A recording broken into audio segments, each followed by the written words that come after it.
We're going to stretch our legs forward now, relaxing the legs and stretching out the ankles.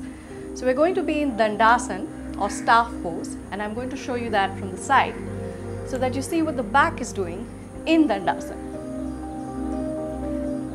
So very often when we're sitting, whether in a chair or down on the floor, the sacrum tends to relax, and that's what leads to the slouching in the back. So we're going to try and straighten up from the lower back, trying to bring your back nice and tall. Press your palms next to your hips down into the floor, straighten up that back.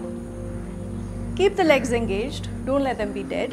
Gently pull up the muscles above your knees and bring your toes in towards your body. You're flexing your feet, pressing the palms down, straightening up the back. Wonderful Dandasana pose to straighten up your back. Take a deep breath in, stretch your feet in towards you even more. See if your heels can come off the floor. And exhale, relax.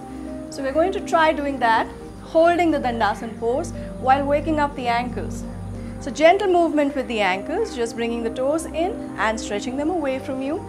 Let's try and do that connecting with our breath. So press down into the floor, inhale, stretch your toes in towards you.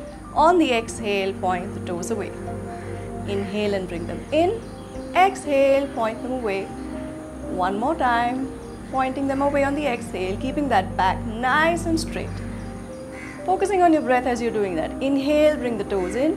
Exhale, stretch them away from you. Inhale, bring the toes in. Exhale, stretch them away from you. Just a couple more times. Taking a deep breath in as you stretch them in and exhale. Relax. Shake your legs out. You must have felt your legs working and your back as well. You're watching Yoga with AJ, and remember to connect with yourself.